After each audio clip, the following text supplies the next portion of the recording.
রাসূল সাল্লাল্লাহু আলাইহি সাল্লাম তিনি বলেন যে যখন ফেরেশতা দরজায় দাঁড়িয়ে থাকে, যখন কোন মানুষ মসজিদে প্রথমে আসে, আল্লাহ পাক রব্বুল আলামিনের নবী বলেন তাকে একটা উট কুরবানি করলে জানে কি পাওয়া যায়, তা নাকি পাওয়া যাবে। তারপরে যে ব্যক্তি আসলো একটা গরু কুরবানি করলে জানে কি পাওয়া যায়, তা নাকি পাওয়া যাবে। তারপরে কোন ব্যক্তি আসলো একটা দুমা কুরবানি করলে জানে কি পাওয়া যায়, তা নাকি পাওয়া যাবে। তারপরে কোন ব্যক্তি আসলে মুরগির কথা বলা হয়েছে যে মুরগি কুরবানি করলে জানে কি পাওয়া যায়, তা নাকি পাওয়া যাবে। তারপরে কোন মানুষ আছে ওর ডিমের কথা বলা হয়েছে যে ডিম কুরবানি করলে জানে কি পাওয়া, তা নাকি পাওয়া যাবে। তারপরে যখন ইমাম সাহেব বক্তব্য দিতে মেম্বারে থেকে যায়, তার খাতা পুরস্কার বন্ধ করে দেয়, আব্দুল রামিন আসে না। যারা খুতবা চালু হয়ে গেছে তারপরে আসে, তাদের খাতাতে আর নাম ওঠে না। তারা যে বক্তব্যতে ফজিলত যে খুতবা শুনলে নেকি পাওয়া যায়, ওই নেকি আর পাবে না। সালাত পড়লে তার নেকি পাওয়া যাবে, কিন্তু সম্মানিত শুধু দুঃখ লাগে, কষ্ট হয়। মানুষে খুতবা চালু হয়ে যাচ্ছে, মেম্বার সাহেব ইমাম সাহেব মেম্বারে উঠে যাচ্ছে, তারপরে একটা খাতা বলে না। এর চাইতে দুঃখের বিষয় হতে পারে।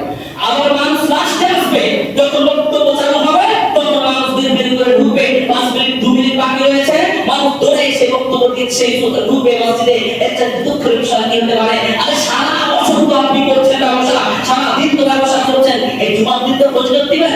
এমন প্রমাণ রয়েছে, এমন মানুষ সালাত আদায় করতে জুমার সালাত আদায় পর্যন্ত করে না। এবার আমার একটা প্রশ্ন বলুন, যে মানুষটি জুমার সালাত আদায় পর্যন্ত করে না, ওই মানুষটি মুসলিমের অবস্থায় মানি দিচ্ছেন কেন?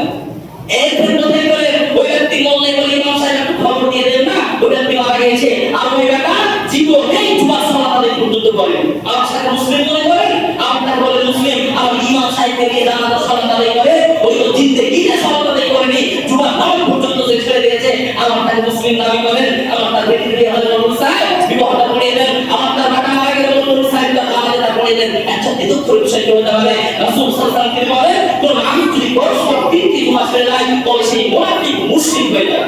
তারপরে আজকে আমার দুঃখ লাগে, খুব কষ্ট হয়, জুমার দিনে মানুষ টাইম দিতে পারে না। সব লাস্টে হাদিস সাহেব যখন বক্তব্য দিতে চলে যাবে, 5 মিনিট টাইম আছে, তখন মানুষ আসে। সম্মানিত শুনি, আপনাকে আসার কি প্রয়োজন? আসলেন কেন? আপনি তো নেকি হতে বঞ্চিত, নেকি পাবেন না।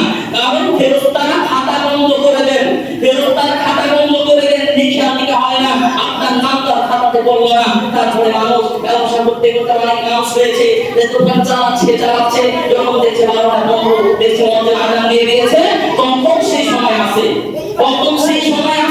সম্মানিত শুনি, তখন দোকান বন্ধ করে। আরে সারাদিন তো ব্যবসা করবেন, সারাদিন তো দোকান খোলা রাখছেন, এই জুমার দিনটা এত ফজিলতের দিন। রাসূল সাল্লাল্লাহু আলাইহি ওয়াসাল্লাম সে ফজর থেকে মাগরিব পর্যন্ত এই জুমার দিনটা গোটাই ফজিলতের দিন। তারপরে আজকে আমরা হতভাগা, তারপরে আজকে আমরা এত হতভাগা হয়ে গেছি। এর চাইতে দুঃখের বিষয় কি হতে পারে? এই ইমাম খুতবা চালু করছে, তারপরে দৌড়তে আসছে, গোসল করছে, দৌড়তে এসে নামাজটা করে রকম হচ্ছে। সম্মানিত শুনি, বিদেশি মুসলিম